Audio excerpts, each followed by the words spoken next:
Thanks to everyone that's joining us today for our second virtual ComArtSci Talk session. So my name is Meredith Jagutis. I'm the Senior Director of Development in MSU's College of Communication Arts and Sciences, college devoted to storytelling and the way we communicate and connect. So just as background, as MSU moved to online instruction this spring, we also watched our alumni quickly adapt and pivot, and we discovered that people are quite interested in the behind the scenes aspects of a lot of ComArtSci careers during this time. So that spawned this webinar series about media and communication careers pivoting in the pandemic, and which leads us to today in ComArtSci Talks, the future of sports. So we're excited to be able to provide this opportunity and conversation. Thanks so much for the questions that were submitted in advance. Attendees, you'll note that you are muted and your camera is off, but we encourage you to ask questions throughout the talk via the Q&A function, and we'll moderate that as we go. Also, please make sure you're following us on social media at MSU ComArtSci and tag us today with hashtag ComArtSci Talks. And with that, it's my pleasure to introduce our host for the next hour. Al Martin is a Detroit native and also an alum, having received his bachelor's in journalism in 2012. He started as a sports reporter locally at WLNS TV6 in Lansing, and then came right back to the college, where he's the host of Current Sports, a WKAR daily radio call-in program. And I'm not sure if anyone is more excited about our conversation today than Al, so I'm going to turn over to him to introduce our esteemed alumni panel. Thank you so much, Meredith. Yeah, I, like many in this this Zoom right now, am very excited to welcome our panelists. So I'll get right to it. I'll start with the bios, and then we'll get right into our Q&A session. So first up, Jeff Githner is the Senior Vice President and General Manager of 4 Atlanta-based regional sports networks: Fox Sports South, Fox Sports Carolinas, Fox Sports Tennessee, and Fox Sports Southeast. A 37-year industry vet, Githner played a pivotal role in developing Fox Sports South into the nation's largest regional sports network, reaching 11 million cable and satellite homes across 7 states. Now, prior to joining Fox Sports South, Jeff served as a senior vice president and GM of Fox Sports Florida for 4 years and managed all facets of the network. Under his direction, Fox Sports Florida became a leader in programming and production excellence, earning 13, count them, Emmy Award nominations and winning the cable industry's prestigious Beacon Award. Jeff is a 1980 MSU Telecom grad. In 2013, he was honored by the College of Communication Arts and Sciences at Michigan State University as an outstanding alumni.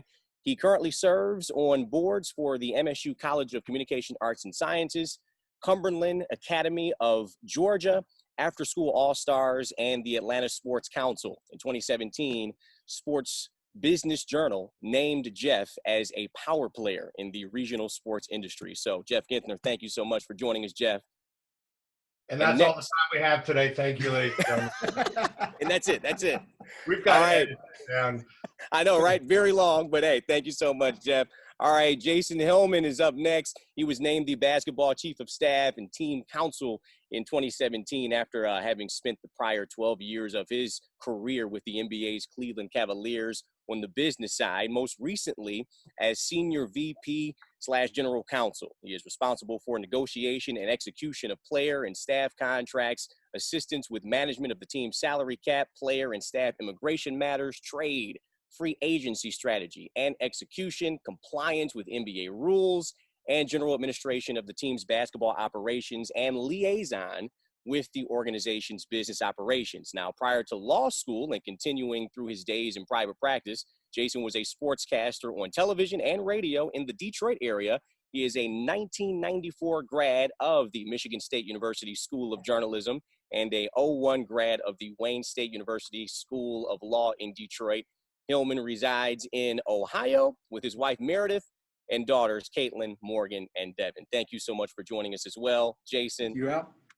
All right, and last but not least, we've got Matt Mcconnell. Matt is the play-by-play announcer for the NHL's Phoenix Coyotes. He is in his 9th season as the Coyotes television play-by-play broadcaster, also named the 2013 Arizona Sports Broadcaster of the Year. Prior to Arizona, Matt was the television play-by-play broadcaster for the Atlanta Thrashers on Fox Sports South and Turner South. His 15 minutes of fame, he claims, came in '01 when he filled in for the great Marv Albert on the NBA on TNT. He spent 25 seasons doing play-by-play in the NHL for various teams. He has also called college football, basketball, baseball, softball, lacrosse for CBS Sports Network and the Pac-12 networks. He is a 1985 MSU Telecom grad.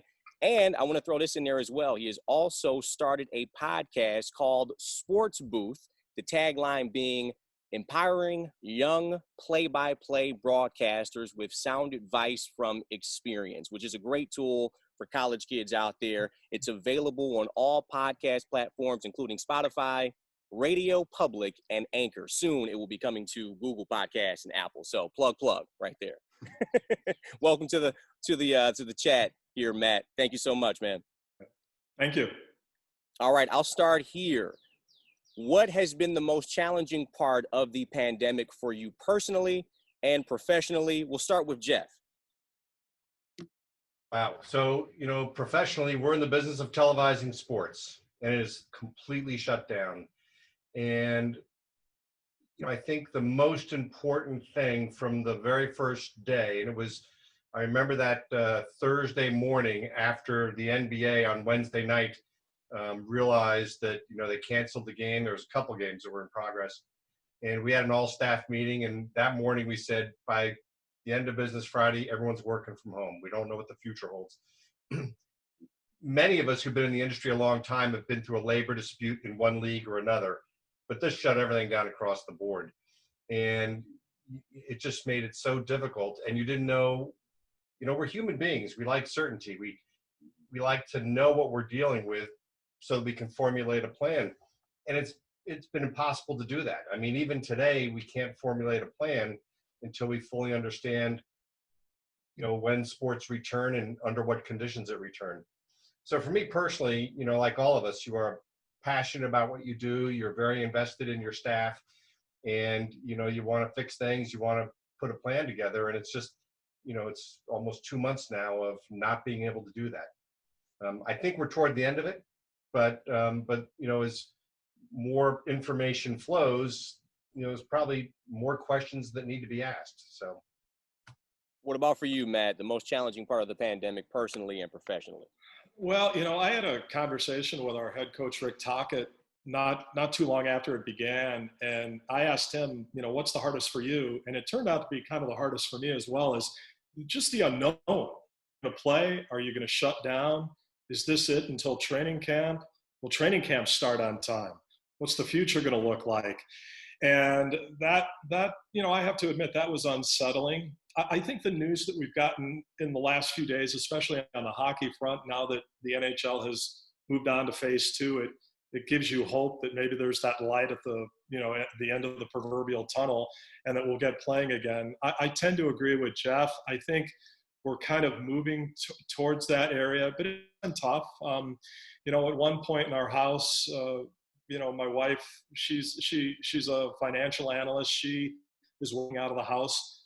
We have a daughter who's a freshman at UNLV up in Vegas. She had to come home and finish here at the house. And my mother-in-law was here. She planned on being here for 10 days, and she stayed for 2.5 months because we were afraid to put her on a plane to go back to East. So I think it's uncertainty, but I also think through a lot of it, everyone, you learn to adapt, you learn to evolve, and you learn to maybe do something for the community to give back a little bit, help where you can help. So it's in some of those areas as well. Yeah, that is very, very true, Matt. All right, what about for you, Jason? I would echo what Matt and Jeff said. I think for all three of us, we're in a business that is by definition public. And so it is not only the fear of the unknown and the uncertainty and the notion that the people that we work for, our fans, the people we work with, want answers, and they want that certainty. We're trying to do this in real time, and it plays out very publicly, right? Everything that we do, every decision that we make is on Twitter, and it's on SportsCenter, or it's on a regional sports network, and a sports show from that capacity, or it's in the newspaper and online immediately. So these issues are complicated for everybody. For us, all of a sudden they're broadcast. And so you're making those decisions in real time, but you're also being evaluated in real time, right? By our fans, our constituents, everybody else that we do business with. And I think that's probably the most difficult thing professionally. Personally, I would say it's actually been the opposite. It's for us, it's been an unintended silver lining. And I don't say that lightly at all, but my wife travels for business all the time. I'm on the road all the time for business. And all of a sudden we're at home and we've had dinner together, 60 consecutive nights with our 3 daughters. And that never, ever, ever happened. So I certainly wouldn't hope that it took a global pandemic for something like that to happen. But it ended up being the very unintended silver lining in a very bad situation. Yeah, you're hearing that a lot, right? Of those who live these uber busy lives, and we're always on the grind, right? If there's any positive that has come out of this, it is that we do get to spend more time with our family. So definitely true there. Okay, and we've been having this conversation since sports, came to a halt across the board here in America. I want to know from you guys, how do you define what the new normal is for the immediate future of sports? This time I'll start with Matt here. Well, Al, I think we have an idea of what maybe the new normal is going to be. And, but I don't think we're at the end where we know what it will be for sure. I'll look at it from a play-by-play standpoint. I think, from a production standpoint, there's the term in the business is called a REMI. I think there's kind of movement afoot to maybe make sports production remote based in terms of, maybe doing it from a studio, doing it from, there's technology now, in cloud technology. Mobile Television Group came out with a whole new platform not too long ago. But I certainly hope that when we get on the other side of it, I'm hoping that the talent, that's not my word, trust me, I've been called a lot worse, but the talent, the play-by-play guy, the analyst, the sideline, and all of that will still have an opportunity to fulfill their duties as they have in the past, and that's being on site because of all the things that go into a show. I'm fully resigned to the fact that to finish this season, based on our situation, we will probably be doing our shows remotely, and I get that. That's the sign of the times. But it'll definitely take an adjustment if that becomes full-time in the future. And I certainly hope it doesn't, because I think we need to figure out a way where maybe we remotely do broadcast that way if it turns out to be the direction of the business. But I do think that we need to figure out a way where the people who are near the team and around the team and the eyes and the ears of the team can certainly still be that to communicate to the rest of the crew. I don't think we know where we're at. We don't, you can't have, I read something somewhere where at our arena, Gila River Arena, we seat about 17,200. If you were to social distance, and even if you were to make up for families sitting together, you could only have a capacity of 2,500 or 3,000. So I think we need to get it right. And certainly moving forward, I hope that we take these lessons and apply them to future pandemics, because it's going to happen sooner or later again. So hopefully we learn a lot and we can streamline moving forward.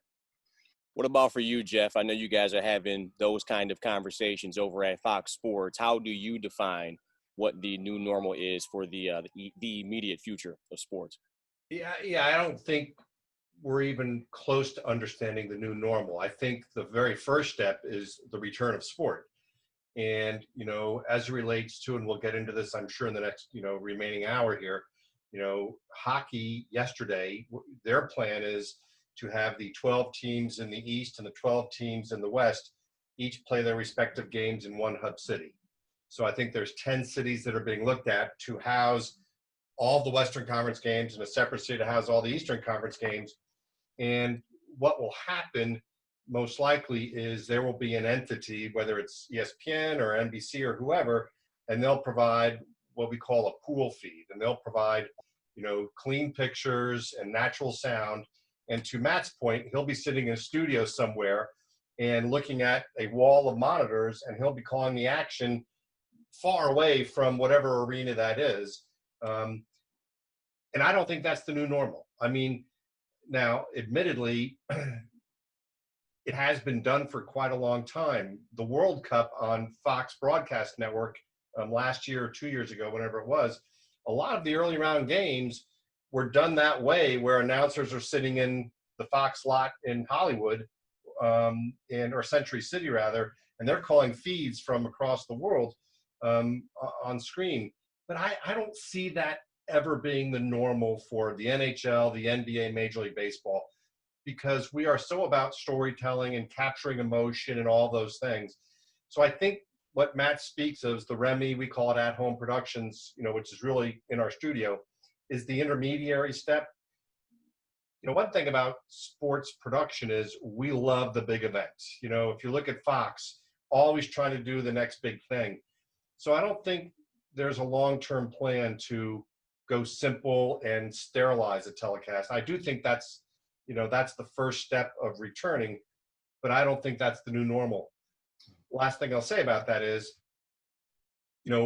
producing games without fans and stands means you can move cameras closer to the field of play. You can do different things with audio because there's going to be less sound you're competing with. You might be able to pick up players talking on the bench or a coach yelling at players on a basketball court. And I think what we learn from those unique opportunities in these sterile environments might influence future production of sport, but I don't see, as a rule of thumb, calling it off of monitors in the future. Gotcha. Yeah, that will certainly be interesting, getting a chance to get that kind of view up close and personal with these athletes, probably some banter or some trash talk. I would imagine, Jeff, that you got to have that thing on the delay, right? Just to make sure, no fines. Like Jason to figure out. Yeah, trust me, we've had more than a few requests to get those guys mic'd up a lot more. We get that. Listen, as a fan, I love it. I absolutely love it. And I think what's interesting about what we see changing is the innovation that Jeff just touched on. And it's interesting. Our mothership, if you will, our parent company, which is Quicken Loans, fastens and fancies itself not as a mortgage company, which is their prime business, but rather a technology company that happens to sell mortgages. And in much the same way, we see that as our role at the Cavaliers. We're a basketball team, but at the end of the day, and now more than ever, we're a technology company. We're a media company. We may be a real estate developer in some fashion in terms of what we do. That happens to also play basketball. And so I think you're going to see a lot of sports teams, lots of franchises at this point, spread their wings and start trying to innovate even more so than they have. Jeff mentioned the camera angles. I think you'll see more innovative production of our games for the time being, and a great laboratory experiment to find out what works best. More innovation, more connection and interconnectivity with the viewers on almost an on-demand basis for camera angles and things of that nature. I think what speaks to me the most about sports and the quote unquote new normal is I don't know about you guys. I watched the match the other day on that golf course in Florida like it was Game 7 of any World Series. I was completely hooked. And so why were you hooked? Number one, the competition, right? I mean, that was four of the best at what they do, albeit not two of the best golfers, maybe at what they do. So the competition, the camaraderie, the polite digs back and forth, among teammates and across the aisle as well. Those dynamics of sports are not changing. It's what we all love about sports. And I think we saw a little glimpse of that on Sunday. And that's the demand that we're all going to have to get back on the ice, get back on the court, get back on the field. That stuff's not changing. Some of these other aspects you may see be in a transition phase, right? We may see some of that with fewer fans in the building for the short term. I think ultimately we get back to a situation where we've got full stadiums and full arenas. It just may take a little bit. Yeah, we are all starving for any kind of sports right now. And I read somewhere earlier this week that the match 2 with Phil and Tiger and Tom Brady and Peyton Manning the ratings rivaled that of the premiere of the Last Dance Chicago Bulls documentary that captivated us for 5 weeks. Right. So pretty, yeah, that really puts things in perspective. So I got one more before we get to our question submissions from our registered viewers here watching live. What have been the discussions within your organizations about how to keep everyone safe, and what kind of protocol there is if there is some kind of an outbreak? I'll start with you, Jason, this time. So, it's a great question, and it goes back to something that I said off the top in my initial response, and that is this situation has been fluid, and it's changed literally. At one point, it was changing hour to hour, if not minute by minute. And so from a leadership perspective, one of the things that was incumbent upon us was to take as much information as we could possibly get, make the best decision that we had at the time regarding our player safety and our staff safety. And I'm going to speak to them at this point more so than our fans once we stopped obviously playing games. There was a point in time after the season was suspended where our players still could technically access our practice facilities and work out. And we got to a point, I think we had prepared a whole protocol on a Saturday night, tweaked it on a Sunday night. We're prepared to have our players come back in the building on a Monday. And late Sunday night, we all sort of gathered on a call and said, what are we doing? There's no indication that we're playing basketball anytime soon, certainly not for the next 30, 60 days. Why are we jeopardizing anybody's health by having them come in and get 200 shots up? It doesn't make sense. It's not only for the player, but for the staff member that's got to be here, for the person in the facility that's got to be here to enable that person to come in and work out. And so we actually made the decision on a voluntary basis to suspend those activities before the league told us 24 hours later they were shutting down all practice facilities. So I just say that from the standpoint that the plans that we thought were in place on a Sunday night, we changed an hour later. And all that is to say the best laid plans, you can spend all this time trying to think proactively about anything that you can do to keep your people safe. You also have to be nimble enough to throw that in the wastebasket and come up with something else an hour later because there's new information and a new dynamic and new things that you need to be prepared for. So I just say that the biggest thing for us has been to be adaptable and roll with the punches, so to speak, and make sure we take all the new information in and distribute the best plan we can possibly come up with. The other thing that I would say is, and I go back to Adam Silver's leadership. Adam is presiding over a massive business with 30 people who are successes in their own rights as owners and have built their own massive businesses. And Adam has been comfortable in his own skin to say to those 30 people at times, I don't know. I don't have all the answers. We don't know. I respect the hell out of that from a leadership perspective to be able to say, I don't know. And so in much the same breath, we have had to say, let's not let perfect be the enemy of really, really, really, really good.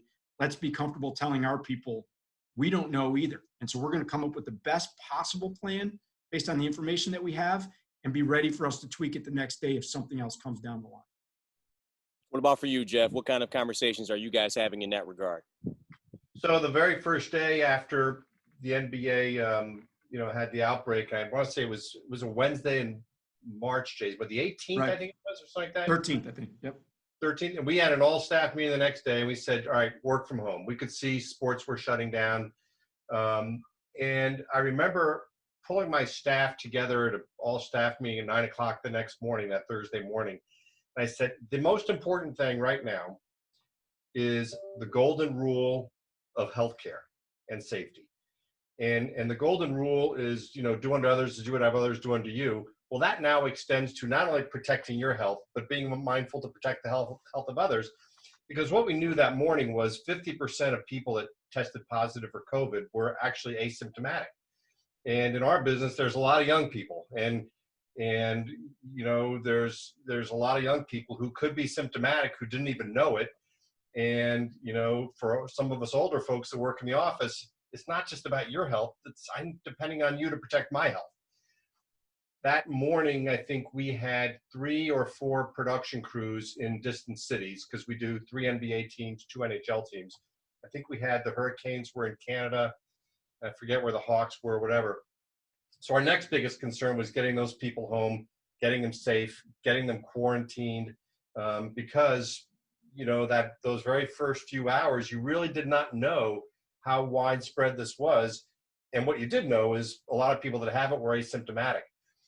Fortunately, it turns out none of the people that were traveling on those planes had it. However, we did have some producers and some other people that got it.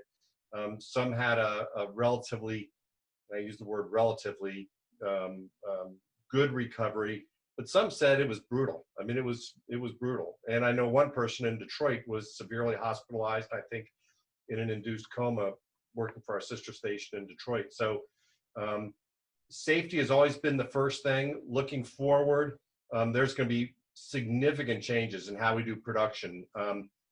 We have amassed, I can't even tell you how many gallons of disinfectant, how many face masks, how many gloves, how many sanitizers, how many sanitizer wipes.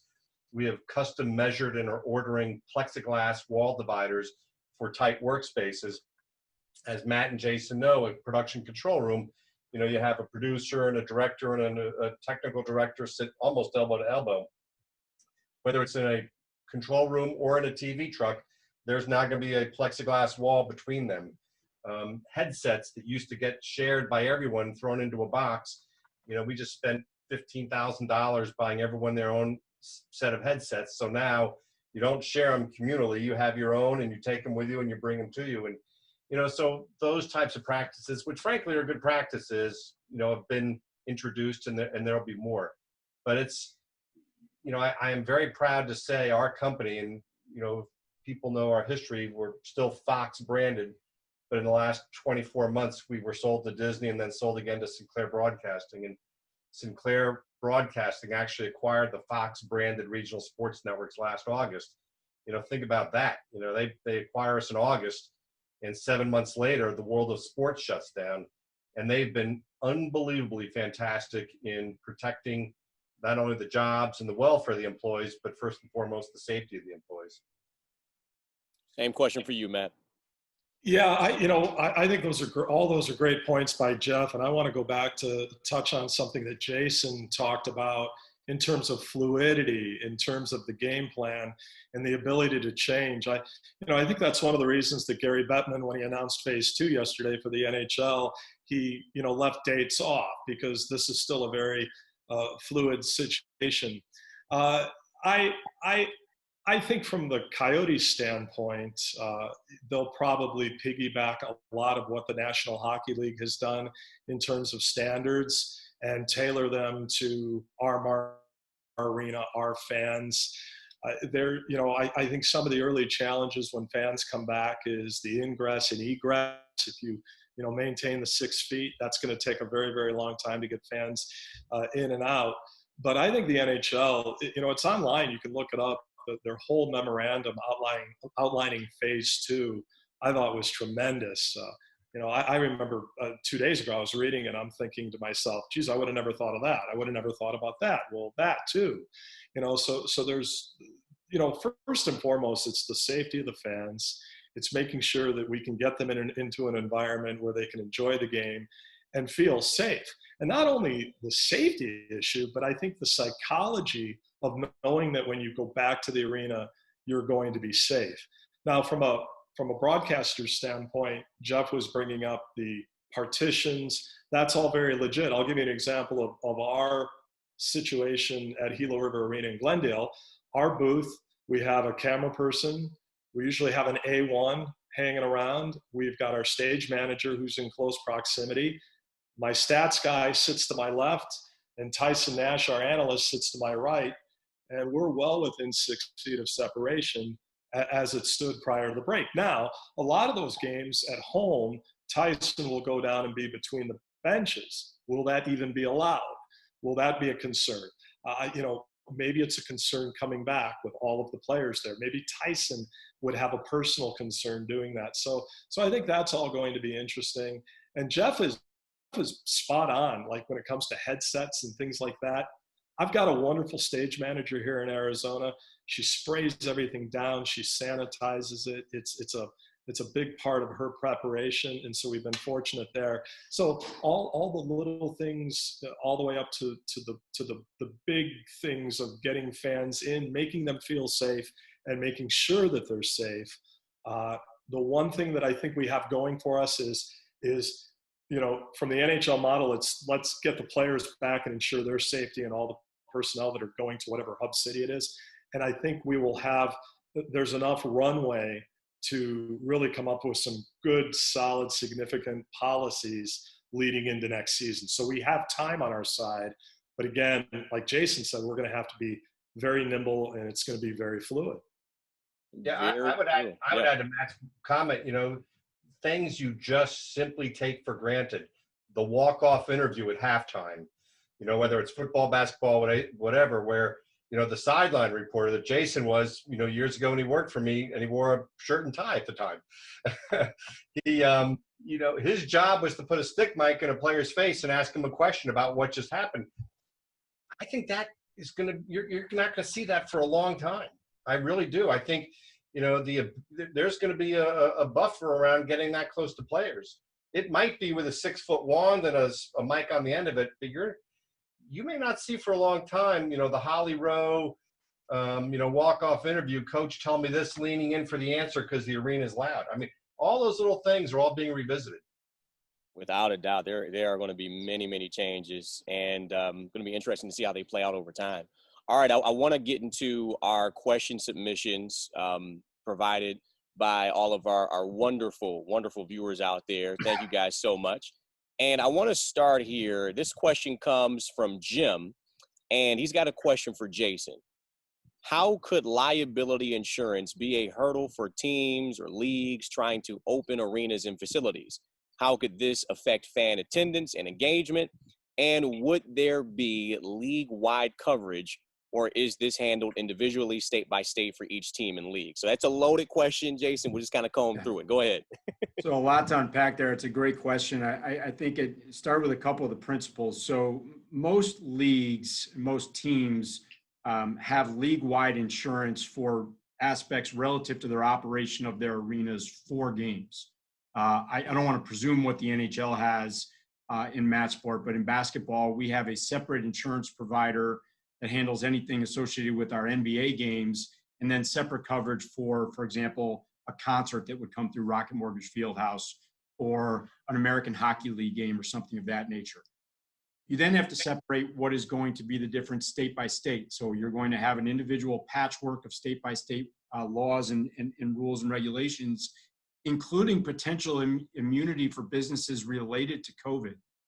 There's a bill that is pending in Ohio right now that would provide businesses immunity from litigation, civil litigation, for people that are exposed to COVID, so long as those businesses are not engaging in, the standard would be some type of gross recklessness, willful, intentional conduct, things of that nature. So as long as your businesses are doing what has been universally recommended, whether it's by the CDC, science, general standards of good practice, all the things that we're talking about doing, social distancing, limiting every other row, whatever the case may be, taking out maybe buffet service for food service, things of that nature. So long as you are providing those standards, plenty of hand sanitizer, things of that nature, you are most likely not acting recklessly, willfully, negligently. And from that standpoint, at least in Ohio under this bill, you would be immune from litigation associated with COVID-19. So that is going to be a function of state by state regulation. I probably just explained a lot more than Jeff Genthner ever thought I would be capable of explaining when he hired me as a reporter when I was 23 years old, but that's what law school does for you, Jeff. And speaking of Jeff, this question also comes from Jim, and you kind of touched on this a little bit. What changes do you see in the broadcasting of events once sports returns? Also, do you see some of those changes carrying forward as potential cost-cutting moves once we do return to some kind of normalcy, i.e. production crew, announcers not on site, that kind of thing? You did touch on a few of that, but can you elaborate? Yeah, so real quick, we anticipate the return of hockey and the return of basketball requiring us to take someone else's produced pool feed, as I said earlier. So we'll get images and we'll get nat sound, whatever natural sound is coming out of the arena. And we will have, our Matt McConnells and our play-by-play and whatever sit in front of it. We'll insert graphics remotely. For the baseball season, my understanding is the plan is the home team will provide that pool feed. So if the Braves are playing the Diamondbacks in Atlanta, we will produce the game at game site. Very, very limited number of people allowed inside the stadium. The TV truck will be closed and locked, not physically locked, but you can't go into it, so that we can protect the people inside the truck. And then what Arizona will take for the Coyote side is they'll take what we call a clean feed. They'll get the pictures and the sound, and the Coyotes announcers will probably be in Phoenix, and we'll call that game off of a television monitor in Phoenix. And that's where the graphics will be inserted. For those of us that have been in the business a while, it's actually what's called a backbench, meaning that the Phoenix television will still have one or two dedicated cameras. So if we're shooting the Braves dugout, they can shoot the Coyotes dugout. Not the Coyotes, excuse me, the Diamondbacks. And I think, that's what will happen with sport. Latter part of the question is, I think that is what we need to do to get sports back on the field, get sports back on television. I do not anticipate at all those practices setting the new normal. Those are still health practices as opposed to production standards. And I think we are ready, willing, and able to abide by all those health practices as long as necessary. But we're in the business of entertaining, and we're in the business of going bigger and more robust. And so as the health standards get relaxed, whether there's a vaccine or whatever, we are anxious to do a much more fully blown production. And Jeff, side note, I'm just curious here, because there's been talks about possibly pumping in fake crowd noise into arenas and stadiums. What's your stance on that? I'm curious. Well, it's funny. We did 2 town halls with 2 of our 3 NBA partners. So I'm not going to say which teams were on there, but the CEO or the vice chairman of the team, along with our broadcasters and 1 player, participated on one team, and we did it to all of our team sponsors. So we had, 20, a Zoom room like this, 20 of our clients there. And that particular CEO said, oh yeah, we want to capture the energy. We're going to pump in crowd noise because we want the players on the court when there's a slam dunk to hear the cheers and everything else. And then the very next day, we had a similar session with another NBA team, and their CEO was on the call along with our broadcasters and one of their players. And I said, well, yesterday we did this call and they're going to pump in crowd noise. And I got these faces like they all just sucked on a lemon. Like, that's the craziest idea I've ever heard. So I don't know if it's going to be a league-wide initiative. I can see Jason laughing in the upper corner of Hollywood Squares here. I don't know what your plans are in Cleveland, but I don't know if it's going to be a team-by-team thing or a league-wide thing. Jason, I ask you that question. It's a great question. I mean, it's actually a timely question too, because just last week, we were charged by our marketing top marketing executive to talk to our players and find out what our players would envision in a fanless environment. What would they want as part of their normal? Is it the da da da da da da? Is it that? Is it some music? Is it what elements of our game presentation would they still want preserved in order to be participating in sort of a normal as possible game environment? It's really interesting. I read something this morning by a referee who was talking about how they were going to have to tailor their discussions, not only with their fellow officials, but with assistants on the bench and things of that nature, because now all of a sudden those discussions can be heard. And keep going back to this. Jeff remembers, I'm going back to 1995 when the Detroit Tigers were not all that good. There weren't a whole lot of folks in Tiger Stadium. You could hear everything that the home plate umpire was saying to Kirk Gibson in the batter's box from the broadcast position in Tiger Stadium. So everybody's going to have to be a little bit more careful what they say with no fans in the building. But it'll make for great television. Great TV. Great TV. I think it's always funny how many times has the player said, Oh, I never hear what they're saying. I never hear the crowd when I'm playing. Well, I think we're going to find that out. I think, I know in hockey it's going to be real important in the warm up, things like that. But will it really be the case? Are they telling us the truth? I really don't hear the crowd. I just go out and play my game. Yeah, very true. All right, man, I got one for you. This one also, Jim is just dominating our question submissions right now. And he says also on a personal note, thank you, Matt, for teaching me everything I know about sportscasting. So I don't know what Jim this could be, but you I'm look so confused. sorry, Jim. I am Sorry, so Jim. sorry. Jim, yeah, thank you. All right. How would play-by-play, and again, you've touched on a little bit of this as well, Matt, how would play-by-play and all media change if you're not allowed into arenas and have to call games remotely off a monitor, potentially with your analysts not in the same space as you? So maybe you want to just expound upon a bit of the point you've already made. Yeah, well, from the analyst point of view, we've already had that a little bit, Al, with and Jim, with having the analyst between the benches and the play-by-play guy up in the broadcast booth. So in terms of a cadence and a rhythm and all of that kind of stuff, we're through that. We're pretty good there. But in terms of just in terms of calling games off monitors and that, I know from a hockey standpoint, imagine, if you will, when you're looking at the ice, or if it's basketball or baseball, baseball you're probably seeing like this. Hockey, it's really a 180 angle when you're looking at the ice. From a monitor, you're probably looking a 60, 70 degree angle.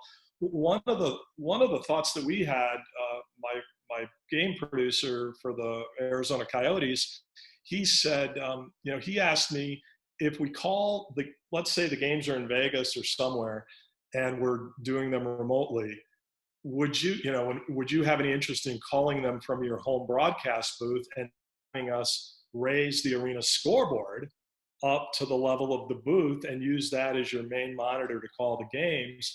And I started thinking about it, and I'm thinking, hey, maybe that's not a bad idea, because the scoreboard is massive. It goes from blue line to blue line. But in terms of talking to coaches, in terms of talking to players, my question is, how are we going to generate sound? Are we have an 8-2 at a practice that's going to be able to shoot maybe something from a podium, so you have the physical distancing? How is all of that going to work? The other thing is, coaches have their routines. So, normally in hockey, after a morning skate, Rick Tocchet will just go into the hallway, stand in front of the Coyotes banner, and we'll go back and forth, and everybody will get what they need. Now all of a sudden you have to schedule that time with the coach, and if it's on game day, the coach probably is going to have other things more pressing to do, you know what I mean? And it's not going to be a big priority of him to talk to you on his cell phone or whatever. So, so are we going to have regularity when it comes to access to coach? What about the players? How do you facilitate that?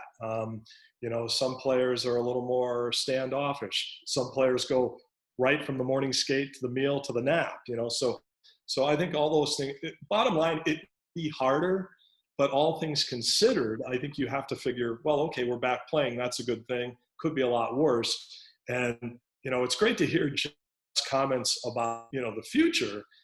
So I think the way I'm going to look at it is, do as best as you can, understanding that it's a tough circumstance, it is temporary, and then we can regroup. All right. Yes. Thank you for that, Jim, and great answer, Matt. Final question submission here before I get to many questions that are coming in via our live chat right now during this session. Jason, this one's for you. This comes from Adam. While most, if not all, sports teams travel via a private plane, how do you envision managing hotel stays for athletes during this pandemic? Well, that's a great question. That we are, at the end of the day, at the mercy of those people that are taking care of us, whether it's in a hotel, a restaurant, a plane. The good thing is that, most professional sports teams are staying at 4- and 5-star hotels where the standards are already off the charts. I would expect those to be heightened even more so as part of, I think we've used the phrase a million times, that new normal, and whether that's all of a sudden walking into a hotel and instead of being greeted by some fancy sculpture, you're going to be greeted by a hand sanitizer stand and Purell, things of that nature. That's going to become second nature. I would anticipate for some time being things like a team brunch, and Matt's probably seen these a million times on the road, is you go back to the hotel, a team brunch, whether it's after the morning skate or in our case after a morning practice or a shoot around. That's essentially a buffet style meal. Those things are probably things of the past, at least for some time. And all of a sudden it's going to be room service and things like that from an individual perspective. At the end of the day, there will be standards that we insist upon, and we'll be the ones to check whether or not those are being met and those are being complied with.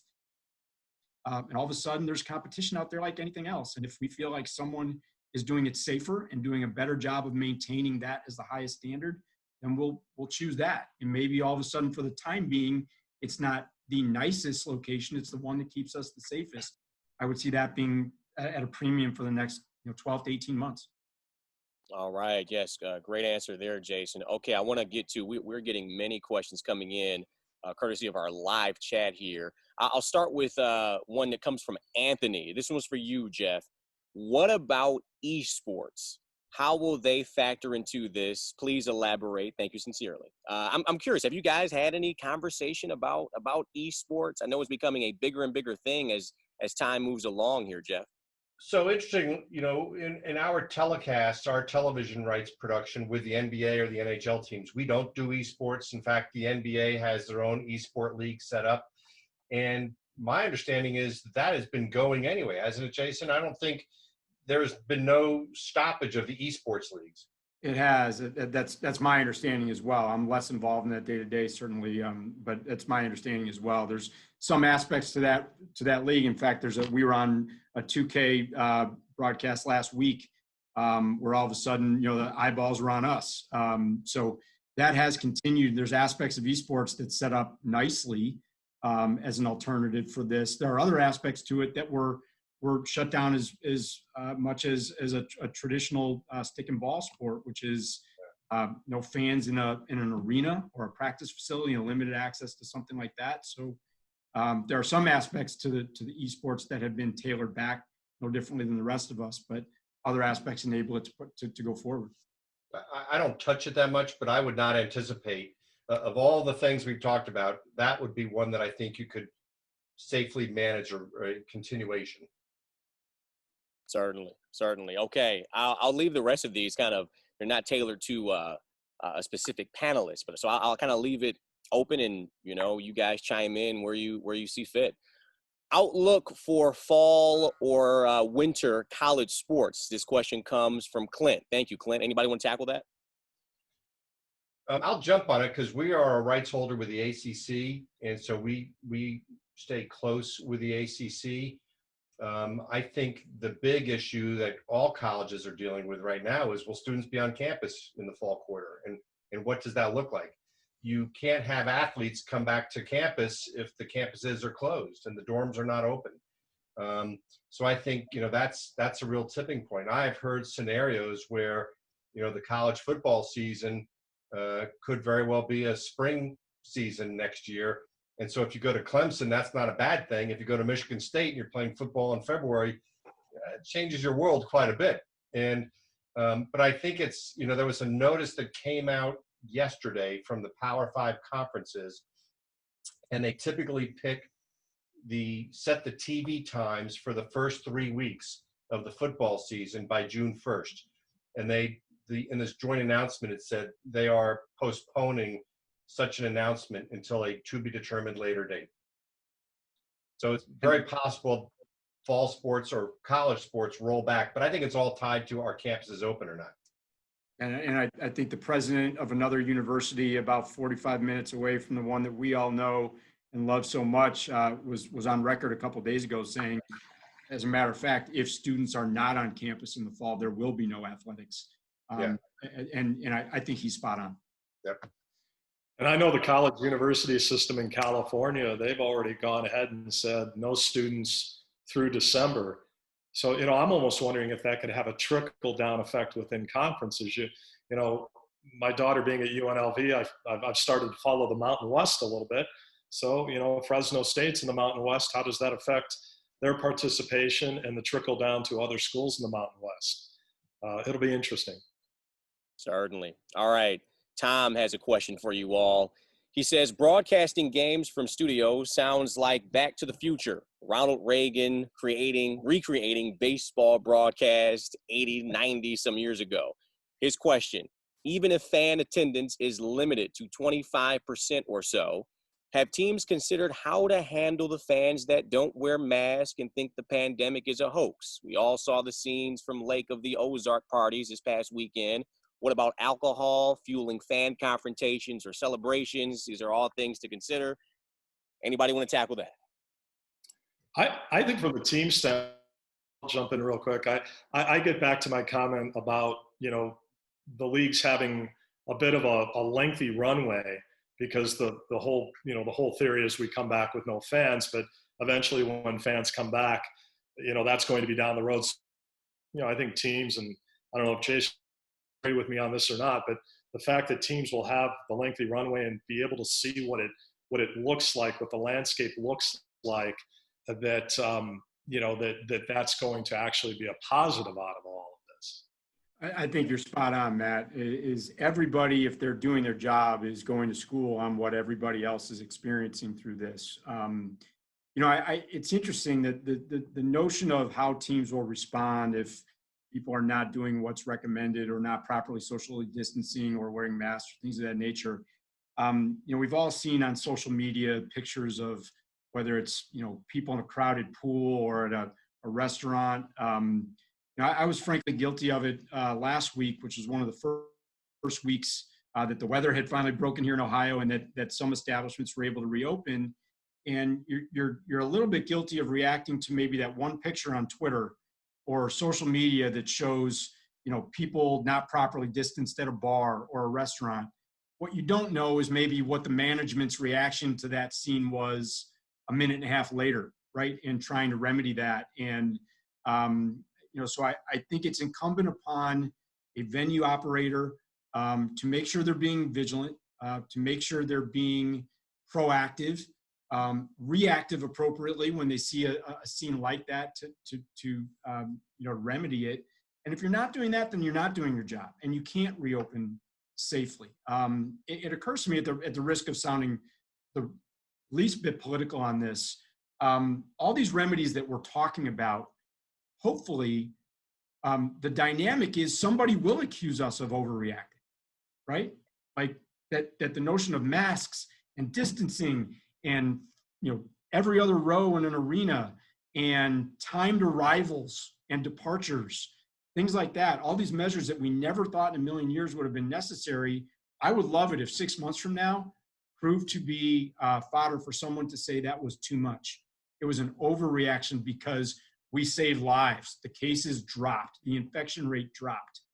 Great, so be it. Then it was absolutely worth it. And I would respectfully flip that on its head and say those numbers came down because of the measures that we took. Not that the measures we took were unnecessary because the numbers didn't materialize. All right. This question comes from Jim. It's for Jeff.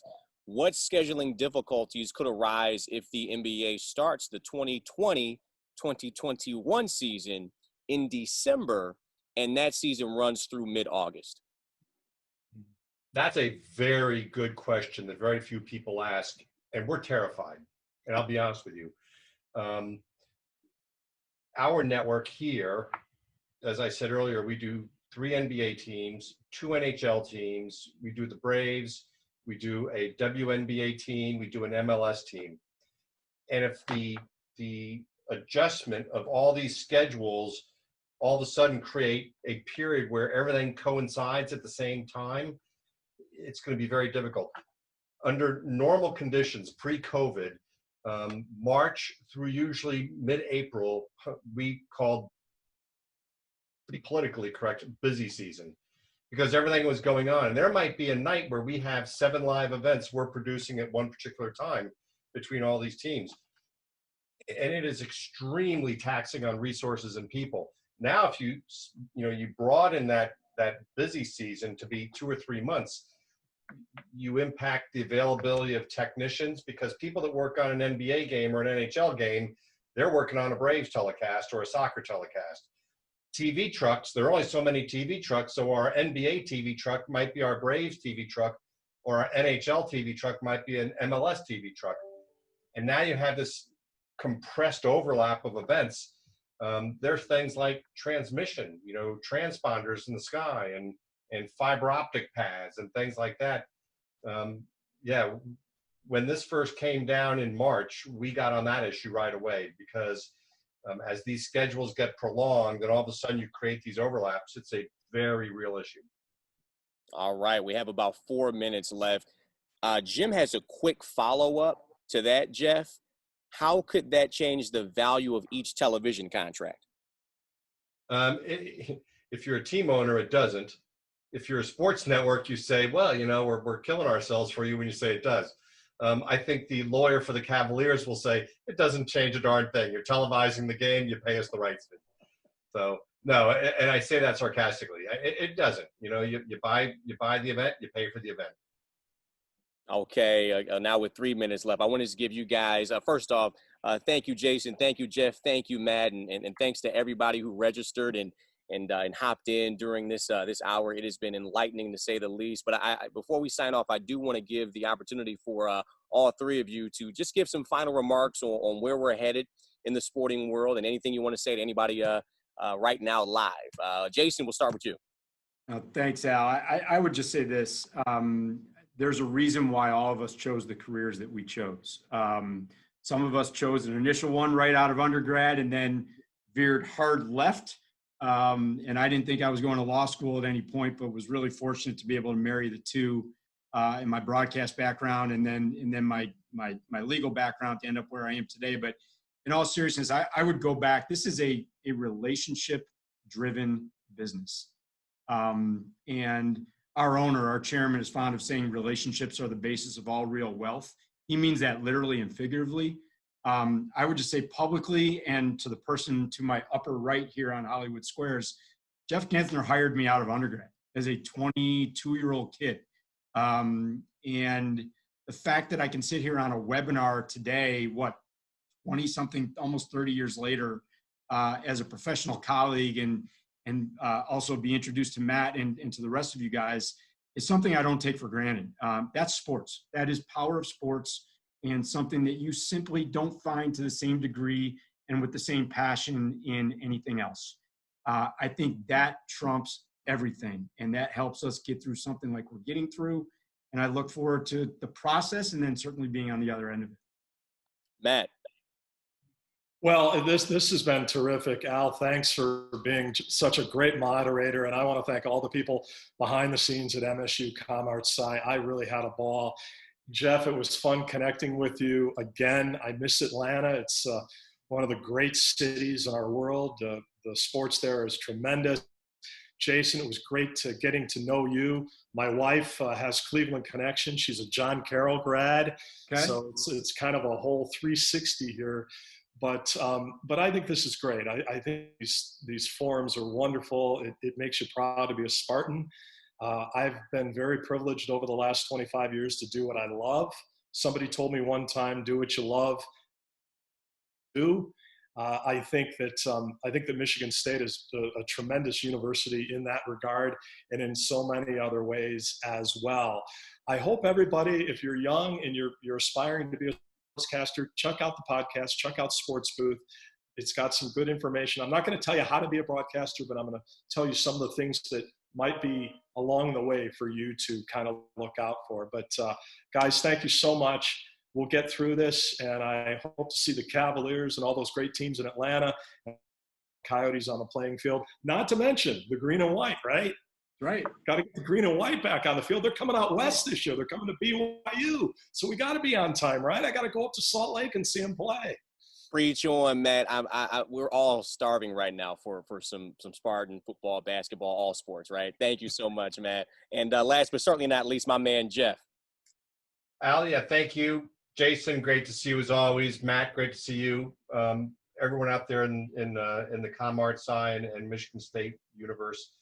You know, you got 3 people here that just love Michigan State, and going through ComArtSci shaped our lives. And I hope that you go through the Alumni Connect website, the link, and reach out to us, because we want to stay connected to all of you. 2 things I've learned very, very quickly in the last 9 weeks, and it has nothing to do with sports. Lower your expectations.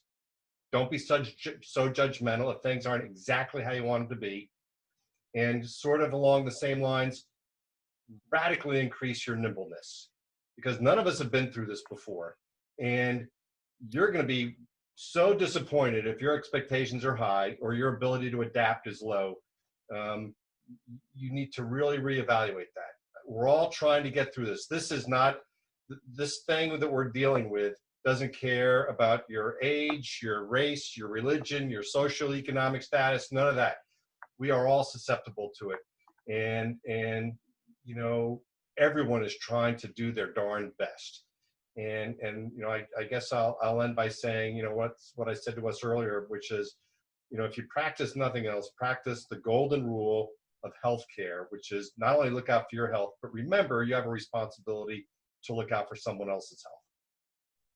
So well said. Jason, Jeff, Matt, thank you all. I want to personally thank the college for having me a part of this, enlightening, informative, and entertaining on so many different levels. And hopefully we all have live sports back in our lives sooner rather than later. Thank you so much, guys. Meredith, with that, I'll hand it back over to you.